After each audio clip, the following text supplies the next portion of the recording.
Hello guys, welcome to my channel. So ఈ రోజు అయితే ఈ వీడియోలో ఎంబీఏలో సెకండ్ సెమిస్టర్లో ఫినాన్షియల్ మేనేజ్మెంట్ సబ్జెక్ట్లో క్యాపిటల్ స్ట్రక్చర్ సంబంధించి ఒక ప్రాబ్లం అయితే ఉంది టాపిక్. అది ఈబీఐటి ఈబీఎస్ అనాలిసిస్. సో ఆల్రెడీ ఈ ఛానల్లో అయితే ఆ వీడియో చేయడం జరిగింది. సో బ్లాక్ బోర్డ్ మీద డిజిటల్ టీవీ మీద చెప్పడం ఇదే ఫస్ట్ టైము. ప్రీవియస్గా ల్యాప్టాప్ ద్వారా చెప్పాను. సో ఇంకా క్లారిటీ కోసం ఆ వీడియో చూడండి.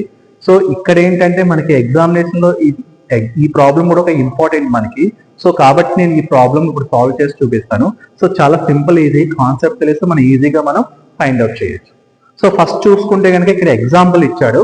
So RBL manufacturer limited has equity share capital of 5 lakh rupees, each one face value 100 rupees. To meet the expenditure of an expansion program, the company wishes to raise 3 lakh rupees and is having following 4 alternative sources to raise funds. So ఒక company already ఏం చేస్తుందంటే ఆటోమేటిక్గా already equity share capital ఉంది 5 lakhs సంబంధించి. So each one 100 rupees face value అంటే already ప్రీవియస్గా ఎన్ని shares ఉన్నాయంటే 5,000 షేర్స్ ఉన్నాయి. సో ఇప్పుడు ఏం చేస్తుందంటే కంపెనీ అన్నది వాళ్ళ యొక్క ఎక్స్పెండిచర్స్ మీట్ అవ్వడానికి ఎక్స్పాన్షన్ ప్రోగ్రామ్ పెట్టుకుంది. సో ఎక్స్పాన్షన్ ప్రోగ్రామ్ పెట్టుకున్న బదులు ద కంపెనీ ఏం చేస్తుంది, ఒక 3 lakh rupees ని రైట్ చేయడానికి సోర్సెస్ చూస్ చేస్తుంది అనమాట. అంటే ఒక 3 lakh rupees రైట్ చేసేటప్పుడు వాళ్ళకున్న ఆల్టర్నేటివ్స్ బేస్ చేసుకుని ఏ ఆల్టర్నేటివ్ చూస్ చేసుకోవాలో వాళ్ళు డెసిషన్ తీసుకోవాలన్నమాట. సో ఇక్కడ అదే చెప్తున్నారు, having following 4 alternative sources to raise the funds. So first లో అందులో ప్లాన్ ఏంటంటే to have full money from the issue of share capital. అంటే టోటల్ 3 lakh rupees ని కూడా ఫస్ట్ ప్లాన్ ప్రకారం ఏమనుకుంటున్నారంటే ఫస్ట్ ఇంపార్టెంట్ ఆల్టర్నేటివ్ ఏంటంటే టోటల్ 3 lakh rupees ని కూడా వాళ్ళు ఈక్విటీ షేర్స్ ద్వారా రైట్ చేద్దారు అనుకుంటున్నారు. అది ఫస్ట్ ప్లాన్. సెకండ్ ప్లాన్ వచ్చి to have 1 lakh rupees from equity and 2 lakh rupees from borrowing from the financial institution at 10% interest అనమాట. సో సెకండ్ ప్లాన్ ఏంటి, 3 lakh rupees లో 1 lakh rupees equity share capital ద్వారా remaining 2 lakhs కూడా financial institutions ద్వారా అంటే బయట నుంచి bank నుంచి లోన్ తీసుకోవడం ద్వారా బారోయింగ్ చేయడం ద్వారా తీసుకుంటున్నారు. బట్ దానికి మాత్రం 10% యానం పే చేయాల్సి వస్తుంది, అంటే ఇంట్రెస్ట్ పే చేయాల్సి వస్తుంది. దెన్ నెక్స్ట్ సి ప్లాన్ ఏంటి, ఫుల్ మనీ బారోయింగ్ ఫ్రమ్ 10% యానం. సో అంటే మొత్తం టోటల్ అమౌంట్ ని సో 3 lakh rupees ని కూడా ఫినాన్షియల్ ఇన్స్టిట్యూషన్స్ ద్వారా బారోయింగ్ చేద్దారు అట్ 10% ఇంట్రెస్ట్ కి అని మూడో ప్లాన్ ప్రకారం అనుకుంటున్నారు. ఇంకా ఫోర్త్ ప్లాన్ చూసుకుంటే 1 lakh equity and 2 lakh 10% preference rates అనమాట. సో ఇక్కడ 3 lakhs లో 1 lakh వచ్చి equity share capital and remaining 2 lakhs వచ్చి 10% ప్రిఫరెన్స్ షేర్ క్యాపిటల్ ద్వారా రైట్ చేద్దారు అనుకుంటున్నారు. సో ఇది ఓవరాల్ గా వాడు అనుకున్న అంటే ఫండ్స్ ని రైట్ చేద్దారు అనుకున్నప్పుడు 3 lakh ఫండ్స్ ని రైట్ చేద్దారు అనుకున్నప్పుడు ఈ ప్లాన్స్ ఉన్నాయి. అలా ఇక్కడ ఏమంటాడంటే the company is having present earnings of 2 lakh rupees, the corporate tax is 50%. Select a suitable plan out of the 4 plans to raise the required funds. So ఈ 4 plans లో ఈ ప్రాబ్లమ్ సాల్వ్ చేయడం ద్వారా మనం ఏ ప్లాన్ అయితే best మనం చూస్ చేయాలన్నమాట. So that is the main concept of this problem. Okay, ఈ 3 lakh ఫండ్స్ రైట్ చేద్దాం అనుకుంటున్నాడు. 3 lakh ఫండ్స్ కి ఫస్ట్ ప్లాన్ వచ్చి మొత్తం అంతా కూడా equity share capital. Second plan వచ్చి 1 lakh ఈక్విటీ, 2 lakh బయట నుంచి లోన్ తీసుకోవడం ద్వారా తీసుకున్నాడు. థర్డ్ ప్లాన్ ఏంటి, మొత్తం మనీ కూడా అంటే మొత్తం 3 lakhs కూడా బయట నుంచి లోన్ తెచ్చుకున్నారు అనుకుంటున్నారు, అదే బ్యాంక్ నుంచి కానీ ఫినాన్షియల్ ఇన్స్టిట్యూషన్ నుంచి కానీ. నెక్స్ట్ ఫోర్త్ ప్లాన్ ఏంటి, 1 lakh ఈక్విటీ షేర్ క్యాపిటల్ ద్వారా next remaining 2 lakhs 10% preference shares ద్వారా రైట్ చేద్దారు అనుకుంటున్నాడు. సో ఇది ఓవరాల్ గా దీని యొక్క ప్లాన్. సో ఫస్ట్ మనం చూసుకుంటే కనుక ఎలా సాల్వ్ చేయాలో చూద్దారు ఒకసారి. ఇది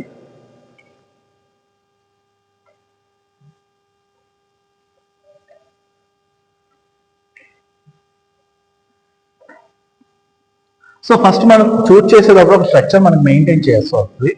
సో ఫస్ట్ వన్ ఇక్కడ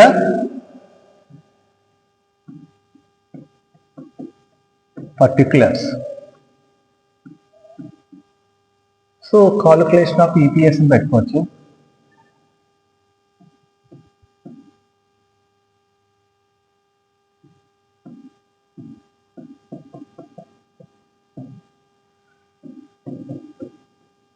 సో పర్టిక్యులర్స్, సో అక్కడ ఎన్ని ప్లాన్స్ ఉన్నాయండి, 4 plans ఉన్నాయి కాబట్టి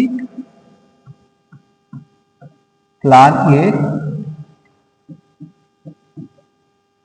plan B, plan C, plan D.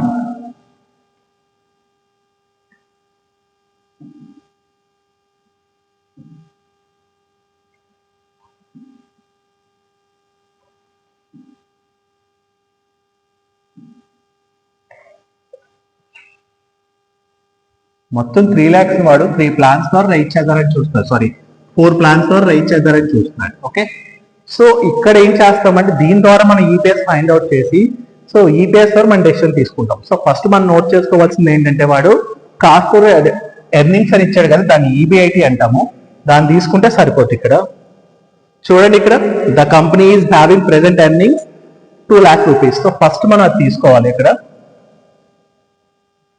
So first దాని ఈబిఐటి అంటారు, earnings before interest and tax, or PBIT అని కూడా అనొచ్చు, profit before interest and tax. So ఎంత?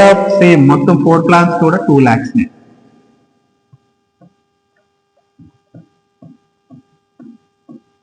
Then here also same 2 lakhs. So వాడు ఇచ్చిన కంపెనీ ఎర్నింగ్స్ ఆల్రెడీ మనం first note చేసుకోవాలి. నెక్స్ట్ ఏంటంటే ఈబిఐటిలోంచి సో మైనస్ ఇంట్రెస్ట్ ఏమన్నా ఉంటే లెస్ చేయాలి.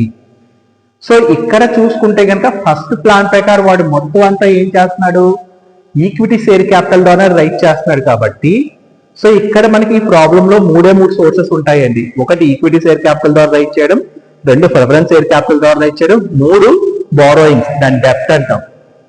సో డెప్ట్ ద్వారా రైట్ చేయడం, డెప్ట్ అంటే బయట నుంచి బారో చేయడం అనమాట, లోన్స్ అంటే బ్యాంక్ నుంచి కానీ ఫినాన్షియల్ ఇన్స్టిట్యూషన్ నుంచి కానీ. సో ఈ 3 సోర్సెస్ మనం చూస్ చేసుకుంటాం అనమాట. సో ఈ 3 సోర్సెస్ బట్టే మనం డెసిషన్ తీసుకుంటాం. సో ఫస్ట్ ప్లాన్ లో వాడు మొత్తం 2 lakhs కూడా ఏమన్నాడు, మొత్తం 3 lakhs కూడా ఎక్కడి నుంచి అన్నాడు, ఈక్విటీ షేర్ క్యాపిటల్ ద్వారా రైట్ చేస్తా అన్నాడు. అక్కడ బారోయింగ్స్ ఏమీ లేవు కదా. సో అంటే ఇక్కడ ఏంటంటే ఇక్కడ మనం చూసుకుంటే ఈక్విటీ ద్వారా రైట్ చేస్తే మనం లాస్ట్ లో డివిడెండ్ రూపంలో పే చేస్తాం.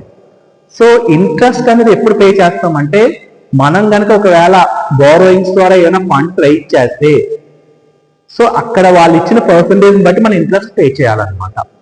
సో ఫస్ట్ ఆప్షన్ లో మొత్తం అంతా కూడా ఈక్విటీ షేర్ క్యాపిటల్ ద్వారా అన్నాడు కాబట్టి సో ఫస్ట్ దాంట్లో మనకి ఇంట్రెస్ట్ లేదు. సో కాబట్టి డాష్ పెట్టుకోండి. ఇంట్రెస్ట్ ఎప్పుడు వస్తుందంటే నువ్వు బారోయింగ్ చేస్తే బయట ఫినాన్షియల్ ఇన్స్టిట్యూషన్స్ నుంచి కానీ బ్యాంక్ నుంచి కానీ ఫిక్స్డ్ పర్సంటేజ్ ఆఫ్ ఇంట్రెస్ట్ కి నువ్వు బారోయింగ్ చేస్తే అప్పుడు ఇంట్రెస్ట్ పే చేయాలి. బట్ వాడు ప్లాన్ ఏలో మొత్తం 3 lakhs కూడా ఈక్విటీ షేర్ క్యాపిటల్ ద్వారా రైట్ చేస్తున్నాడు కాబట్టి నువ్వు ఎటువంటి అమౌంట్ ఇంట్రెస్ట్ ఉండదు. సో ఇప్పుడు 2 lakhs నుంచి 0 తీస్తే 2 lakhs వస్తుంది. సో దీన్ని ఏమంటామంటే ఎర్నింగ్స్ బిఫోర్ ట్యాక్స్ అంటాం, earnings before tax or profit before tax అని అనొచ్చు. సో నెక్స్ట్ ఇందులోంచి మరలా మనం ట్యాక్స్ డిడక్ట్ చేయాలన్నమాట. సో ట్యాక్స్ డిడక్ట్ చేయాల్సి వస్తే అక్కడ ట్యాక్స్ ఎంత ఇచ్చాడో చూద్దాం. ట్యాక్స్ 50% ఇచ్చాడు, ఒకసారి మీకు చూపిస్తాను. సో ఇక్కడ చూడండి, ద కార్పొరేట్ ట్యాక్స్ 50%. సో మన ట్యాక్స్ ని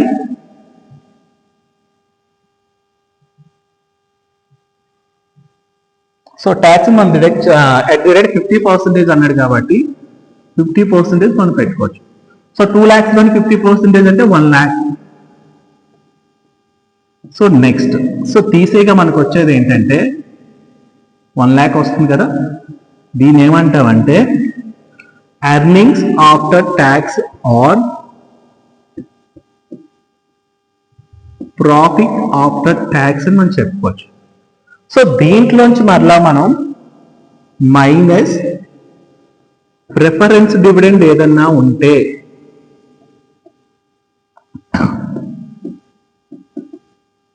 అంటే ప్రిఫరెన్స్ షేర్ క్యాపిటల్ ద్వారా మనం ఏదైనా రైట్ చేసాం అనుకోండి, సో వాళ్ళకు కూడా మనం పే చేయాల్సి వస్తుంది.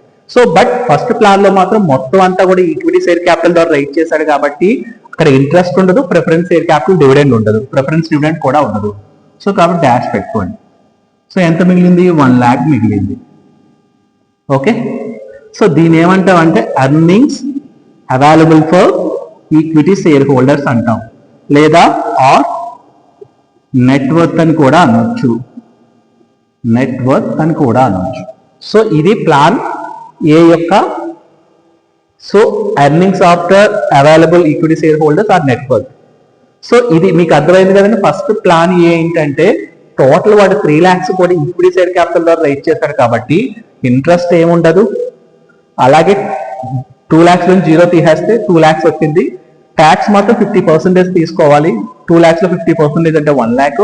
2 lakh లోంచి 1 lakh తీసేస్తే 1 lakh వచ్చింది. అలాగే ప్రిఫరెన్స్ డివిడెండ్ ఏదన్నా ఉందా అంటే ఇక్కడ కూడా ప్రిఫరెన్స్ షేర్ క్యాపిటల్ ద్వారా ఏమీ రైట్ చేయలేదు కాబట్టి 0 పెట్టాం. సో టోటల్ 1 lakh లోంచి 0 తీస్తే 1 lakh వచ్చింది. ఇది earnings available for equity share holder. Next ఇక్కడ నెంబర్ ఆఫ్ షేర్స్ మనం కాలిక్యులేట్ చేయాలి. Number of shares. So number of shares ఎలా కాలిక్యులేట్ చేస్తామంటే, సో ఆల్రెడీ వాడు ఎంత ఇచ్చాడు అక్కడ 5 lakh క్యాపిటల్ ఉందని చెప్పాడు వాడు. ఆల్రెడీ కంపెనీకి 5 lakh క్యాపిటల్ ఉంది. ఈచ్ వన్ 100 rupees అని చెప్పాడు. సో అంటే ఎన్ని ఈక్విటీ షేర్స్ మనం చూసుకోవాలి. అప్పుడు మనం 5 lakhs తోటి 100 rupees ని డివైడ్ చేస్తే సో మనకు వచ్చే ఆన్సర్ 5000 షేర్స్ ఉన్నాయి అన్నమాట. సో ఇవి ఆల్రెడీ ఎగ్జిస్టింగ్ షేర్స్, ఆల్రెడీ పాతవి 5000 షేర్స్ ఉన్నాయి, అంటే 5000 షేర్స్ ఉన్నాయి మనకి. ఎందుకని చూడండి, మీకు ప్రాబ్లంలో చూపిస్తాను. సో ఇక్కడ చూడండి, స్టార్టింగ్ లో RBL manufacture limited has equity share capital of 5 lakh rupees, face value 100 rupees. So కాబట్టి ఆల్రెడీ వాళ్ళకు ఉన్నాయి కాబట్టి 5000 షేర్స్ ఆల్రెడీ ఎగ్జిస్టింగ్ ఉన్నాయి. So 5000 existing shares. మరి కొత్త షేర్స్ ఏమో మనం ఫైండ్ అవుట్ చేయాలి కదా. సో ప్లాన్ ఏమంటున్నాడు, మొత్తం ఈక్విటీ షేర్ క్యాపిటల్ ద్వారానే అన్నాడు కాబట్టి 3 lakhs కూడా. సో మొత్తం అంతా కూడా ఈక్విటీ షేర్ క్యాపిటల్ కాబట్టి 3 lakhs divided by each share value 100 rupees అన్నాడు కదా. తీసేస్తే ఎంత అవుతుందండి, 3000 షేర్స్ ఉన్నాయి. 3000 షేర్స్ ఉన్నాయి. సో ఆల్రెడీ పాతది ఎంత 5000 ప్లస్ కొత్తగా ఇష్యూ చేసిన 3000, టోటల్ చూస్తే 8000 షేర్స్ ఉన్నాయి అన్నమాట ప్లాన్ ఏ. సో ఇప్పుడు యాక్చువల్ గా అలాగే ప్లాన్ బీది కూడా చూడాలి. సో ప్లాన్ బి ఏం చెప్పాడు వాడు, లెట్స్ సీ. ప్లాన్ బి ఏమన్నాడంటే, to have 1 lakh rupees from equity, 2 lakhs from borrowing from the financial institutions at 10% interest. So borrowing చేస్తే 10% కి తీసుకుంటాడు కాబట్టి 10%. అంటే ఇక్కడ చూసుకుంటే కనుక ఫస్ట్ మనం వాడు ప్లాన్ బిలో ఏమన్నాడు, 3 lakhs లోని 1 lakh వచ్చి ఈక్విటీ షేర్ క్యాపిటల్ ద్వారా అన్నాడు, 2 lakhs వచ్చి బారోయింగ్స్ అన్నాడు ఫినాన్షియల్ ఇన్స్టిట్యూషన్ నుంచి. సో దాని మీద 2 lakhs మీద 10% ఇంట్రెస్ట్ పే చేస్తాడు. సో కాబట్టి ఇక్కడ మన ఇంట్రెస్ట్ అనేది ఉంది. సో ఎంత తీసుకున్నాడు వాడు, 2 lakhs తీసుకున్నాడు బారోయింగ్ ఫ్రమ్ ఫైనాన్షియల్ ఇన్స్టిట్యూషన్. ఎంత పర్సంటేజ్, 10%. కాబట్టి 10/100 వేసుకుంటాం. సో తీసేస్తే ఎంత వస్తుందండి, టోటల్ 20,000 ఇంట్రెస్ట్ వస్తుంది అనమాట. Sorry clear. సో ఇక్కడ మనం ఇంట్రెస్ట్ నోట్ చేసుకోవాలి, 20,000. సో ఈ 2 lakhs నుంచి 20,000 తీసేస్తే ఇంకెంత ఉంటుంది మనకి, 1,80,000 వస్తుంది. సో నెక్స్ట్ ఇది అర్థమైంది కదండి. మొత్తం ఈ ప్లాన్ బిలో 3 lakhs కి 1 lakh equity share capital, 2 lakhs borrowing చేస్తున్నారు బయట నుంచి ఫైనాన్షియల్ ఇన్స్టిట్యూషన్ నుంచి. సో కాబట్టి వాళ్ళకి 10% ఇంట్రెస్ట్ పే చేయాలి కాబట్టి 2 lakhs మీద 10% అంటే 20,000 వచ్చింది. సో ఆ 20,000 ఇక్కడ వేసుకున్నాము. సో ఈబీఐటీ నుంచి ఇంట్రెస్ట్ తీసేస్తే మనకి ఎంత వచ్చిందండి, 1,80,000 వచ్చింది. ఇందులోంచి కార్పొరేట్ ట్యాక్స్ 50% అన్నాం కదా. సో 50% తీసేయచ్చు, అంటే 90,000 వస్తుంది. 1,80,000 లో 50% అంటే 90,000. సో ఇంకెంత మిగులుతుంది, 90,000 మిగులుతుంది. సో నెక్స్ట్ ఏం చేయాలి, మైనస్ ప్రిఫరెన్స్ డివిడెండ్.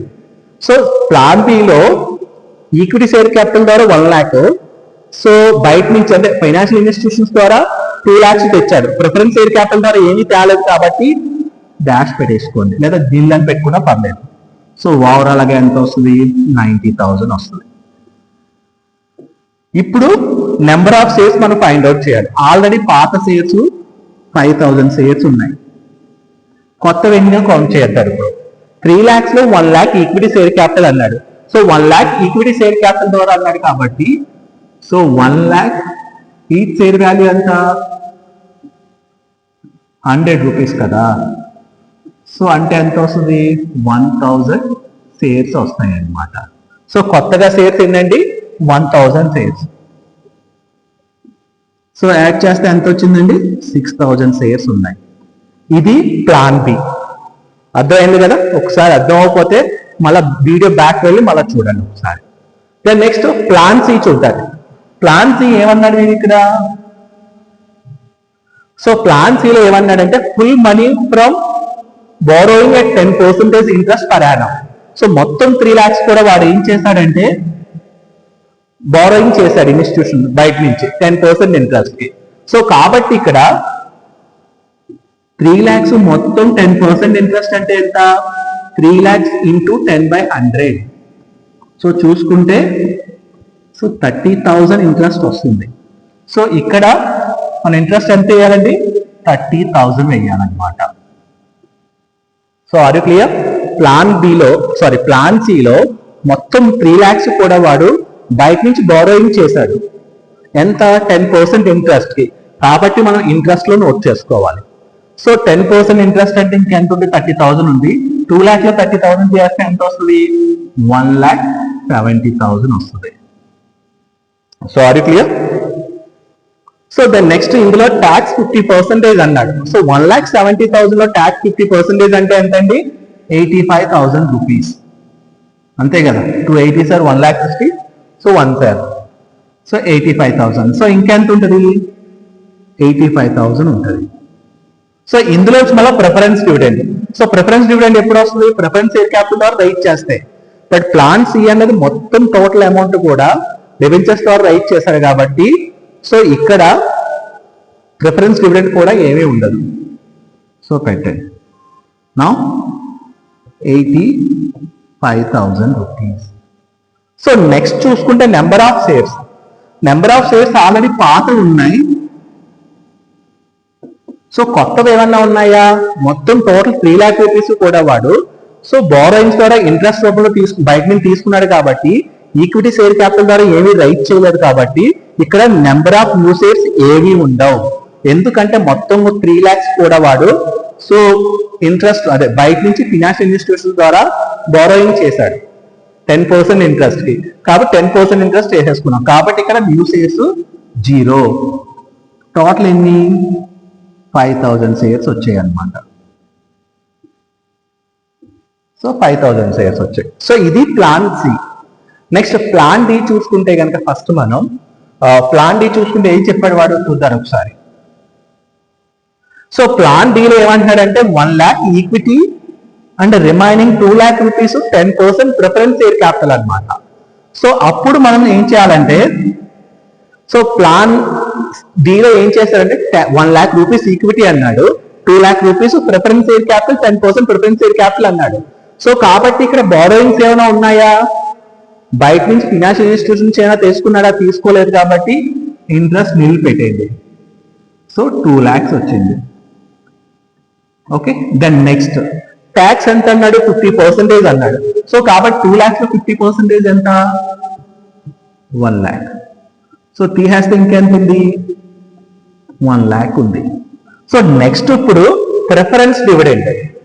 సో ఇక్కడ ప్లాన్ డిలో 3 lakhs లోని 1 lakh ఈక్విటీ షేర్ క్యాపిటల్ ద్వారా అన్నాడు, రిమైనింగ్ 2 lakhs ఏమన్నాడు? 10% ప్రిఫరెన్స్ షేర్ క్యాపిటల్ అన్నాడు. సో 10% ప్రిఫరెన్స్ షేర్ క్యాపిటల్ అన్నారు. అప్పుడు వాళ్ళకి 10% ప్రిఫరెన్స్ డివిడెండ్ పే చేయాలన్నమాట. అంటే ఎంత రైట్ చేశాడు అక్కడ? 2 lakhs రైట్ చేశాడు. సారీ. సో అక్కడ ఎంత రైట్ చేశాడు? 2 lakh రైట్ చేశాడు ప్రిఫరెన్స్ షేర్ క్యాపిటల్ ద్వారా. ఎంత పర్సెంటేజ్ డివిడెండ్ అన్నాడు? ప్రిఫరెన్స్ డివిడెండ్ 10% అన్నాడు. సో అంటే ఎంత వస్తుంది? ప్రిఫరెన్స్ డివిడెండ్ 20,000 వస్తుంది. సో 20,000 వేసేసుకోవచ్చు మనం. సో తీసేక ఎంత ఉంది? 80,000 ఉంటుంది. ఓకే. సో ఇప్పుడు number of new shares, number of shares చూడాలి. ఆల్రెడీ ఎగ్జిస్టింగ్ షేర్స్ ఎన్ని? 5,000 shares. But number of new shares అనేది ఎలా ఐడెంటిఫై చేస్తాం? ప్లాన్ డిలో కొత్తగా షేర్స్ ఎంత తీసుకున్నాడు వాడు? యాక్చువల్గా ప్లాన్ డిలో కొత్తగా షేర్స్ ఎంత తీసుకున్నాడు వాడు చూసుకుంటే కనుక ప్లాన్ డిలో 3 lakhs లో 1 lakh ఈక్విటీ అన్నాడు, 2 lakhs ప్రిఫరెన్స్ అన్నాడు. సో 1 lakh ఈక్విటీ అన్నాడు కాబట్టి so 1 lakh divided by 100 rupees. So ఎంత చూసుకుంటే 1000 షేర్స్ అనమాట. అంటే number of new shares 1000. Total shares ఎంత? ఎగ్జిస్టింగ్ 5000, న్యూ షేర్స్ 1000 అంటే 6000 షేర్స్ అనమాట. సో ఇది ఓవరాల్ గా ఇలా కాలిక్యులేట్ చేయాలి. ఇప్పుడు మనం ఈపీఎస్ కాలిక్యులేట్ చేద్దాం. సో ఈపీఎస్ కాలిక్యులేట్ చేద్దాం. ఈపీఎస్ ఫార్ములా ఏంటంటే earnings available for equity share holders divided by number of shares అన్నమాట. సో ఇక్కడ చూసుకుంటే ఎర్నింగ్స్ అవైలబుల్ ఫర్ అంటే 1 lakh డివైడెడ్ బై సో 8000. ఇక్కడ చూసుకుంటే 90,000 divided by 6000.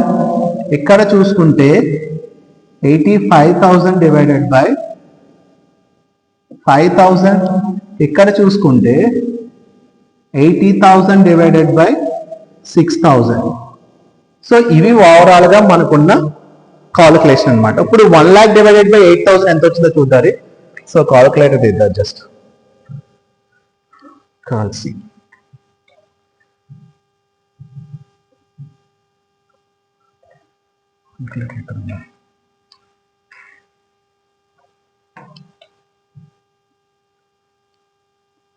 So calculator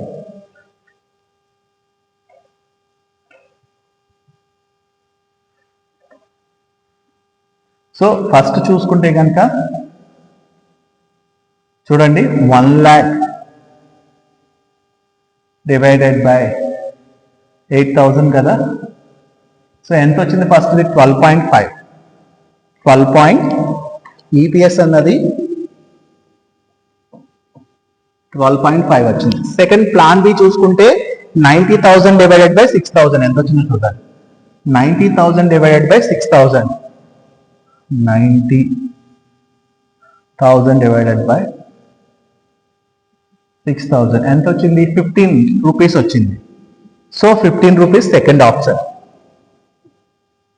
so third one ఏంటి? 85,000 divided by 5,000. 85,000 divided by 5,000 చూద్దాం. So 85,000 divided by 5,000. So ఎంత? 17 rupees వచ్చింది. So 17 plan C option. So D option 80,000 divided by 6,000. 80,000 divided by 6,000. 80,000 divided by 6,000. So ఎంత వచ్చింది? 80,000 divided by 6,000 13.33 వచ్చింది. So 13. So ఇది basic గా ఈబీఐటీని base చేసుకుని మనం ఈపీఎస్ కాలిక్యులేట్ చేసాము. సో ఈ 4 ప్లాన్స్ లో ఏ ప్లాన్ అనేది సెలెక్ట్ చేయాలని మనం ఎలా తీసుకుంటామంటే డెసిషన్. సో 4 ప్లాన్స్ లో which one is having highest EPS that should be suitable, that should be preferable. So ఇక్కడ ఫస్ట్ ప్లాన్ చూసుకుంటే 12.5 వచ్చింది. సెకండ్ ప్లాన్ బి చూసుకుంటే 15 రూపీస్ వచ్చింది. ప్లాన్ సి చూసుకుంటే 17 రూపీస్ వచ్చింది. ప్లాన్ డి చూసుకుంటే 13.33 రూపీస్ వచ్చింది. సో ఈ 4 ఆటలో హైయెస్ట్ ఏదైతే ఉందో దాన్ని చూస్ చేస్తాం అనమాట. అంటే ఈ 4 ఆటలో ప్లాన్ సి అన్నది 17 రూపీస్ వచ్చింది కాబట్టి హైయెస్ట్ అది కాబట్టి దాన్ని చూస్ చేస్తాం. సో కింద మన డెసిషన్ ఏమని రాస్తాం అంటే from the above information in that 4 plans the plan C is having highest EPS, then the plan C will be preferable or suitable అని మనం ఈ కన్క్లూజన్ రాయాల్సి వస్తుంది. సో ఇది ఓవరాల్ గా EBIT and EPS analysis. So దీన్ని బట్టి మన డెసిషన్ ఈ విధంగా తీసుకుంటాం. సో ఈ ప్రాబ్లం కనుక మీకు క్లారిటీ వచ్చి ఏమైనా డౌట్స్ వస్తాయి కనుక, క్లారిటీ లేకుండా ఏమైనా డౌట్స్ వస్తే కనుక మీ ఒపీనియన్స్ కామెంట్ రూపంలో తెలియజేయండి. అలాగే మీకు ఈ వీడియో నచ్చితే లైక్ చేయండి, షేర్ చేయండి, సబ్స్క్రైబ్ చేయండి. అలాగే ఎవరైతే ఈ సబ్జెక్ట్ అంటే బీబీఏ వాళ్ళకి ఉంటుంది ఎఫ్ఎం, సో ఎంకామ్ వాళ్ళకి ఉంటుంది, అలాగే ఎంబీఏలో సెకండ్ సెమ్ వాళ్ళకి కూడా ఉంటుంది ఈ ప్రాబ్లము. సో ఇలాంటి ఫ్రెండ్స్ ఎవరైనా ఉన్నారో వాళ్ళకి షేర్ చేయండి. సో ఇంకా ఎటువంటి వీడియోస్ కావాలో మీరు నా కామెంట్స్ రూపంలో చేస్తే నేను అటువంటి వీడియోస్ అయితే రెడీ చేస్తాను. సో ఇది ఈ రోజు యొక్క ఈ క్లాస్. Okay, thank you. జై హింద్.